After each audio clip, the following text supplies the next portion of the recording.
Doamne ajută! Bine v-am regăsit, iubiți frați și surori, la cursul de greacă veche în contextul bisericesc. Astăzi vom face lecția numărul 10, Auristul tematic, curs destinat tuturor. Vă recomand să vă uitați pe celelalte 9 lecții precedente pentru a avea cât de cât bazele pentru greaca veche și a putea înțelege acest al 10-lea curs. Formarea auristului tematic. Auristul tematic se formează într-un mod foarte asemănător cu imperfectul, deoarece adăugăm augmentul inițial înainte de rădăcină, adică epsilon. După aceea folosim rădăcina auristului în loc de rădăcina prezentului, care o foloseam la imperfect. Terminațiile la auristul tematic sunt identice cu cele de la imperfect. Indicativul aurist tematic de la verbul lipo, a pleca. Elipon, elipes, elipe, elipomen, elipete, elipon. Deci elipon, eu am plecat sau eu plecai. Elipes, tu ai plecat sau tu plecași. Elipe, ea a plecat sau ea plecă. Elipomen, noi am plecat sau noi plecarăm. Elipete, voi ați plecat sau voi plecați. Elipon, ei, ele au plecat sau ei, ele plecară. După avem de diferența între rădăcini. La imperfect avem elipon cu epsilon și iota. Auristul are rădăcina simplă. În loc de lip avem lip. Imperfectul are rădăcina prezentului cu vocala tematică în rădăcină, epsilon, și de asta avem lip. În timp ce la aurist avem lip, simplu. Indicativul aurist tematic, verbul lamvano, a lua. Elavon, eu am luat sau eu luai. Elaves, tu ai luat sau tu luași. Elave, ea a luat sau ea luă. Elavomen, noi am luat sau noi luarăm. Elavete, voi ați luat sau voi luareți. Elavon, ei, ele au luat sau ei, ele luară. Diferența între rădăcini. La imperfect avem elamvanon. Rădăcina la aurist este lav, cea simplă. Imperfectul are rădăcina prezentului cu dublu infix nazal, adică consoane nazale sunt n și m. De ce sunt consoane nazale? Pentru că se aude o rezonanță în nas. Încercați să pronunțați m, n și o să vă vedeți că va vibra nasul mai puternic. De asta se numesc consoane nazale. Și de aici avem prezentul cu infix nazal, lamvano. La imperfect, elamvanon. În timp ce la aurist avem doar rădăcina simplă, lav, fără infixul nazal în rădăcină. Alt verb, verbul vallo, a arunca. Evalon, eu am aruncat sau eu aruncai. Evales, tu ai aruncat sau tu aruncași.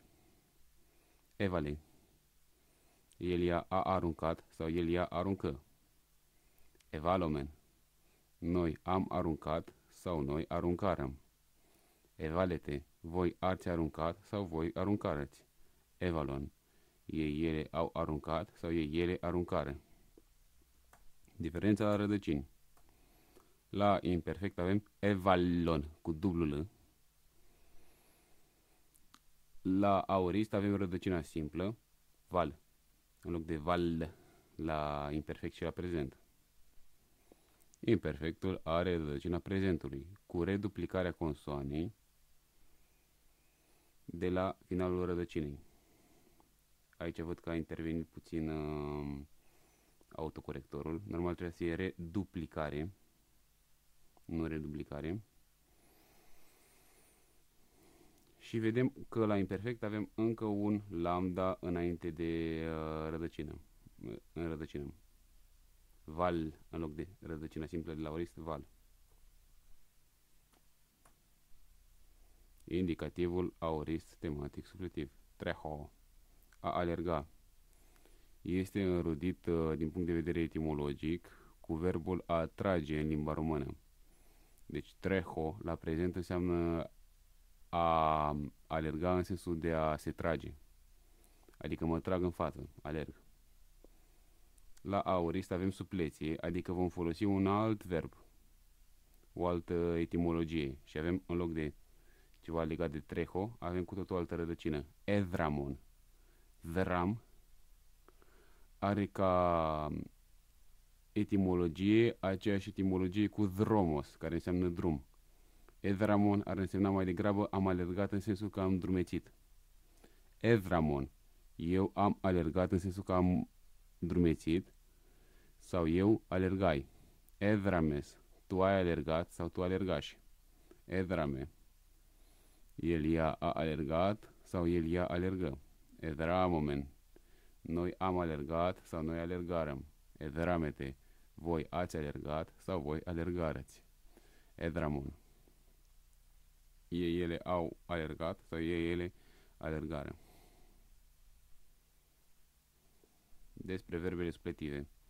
Câteodată, la anumite verbe, atât în română cât și în greacă, rădăcina poate fi total diferită.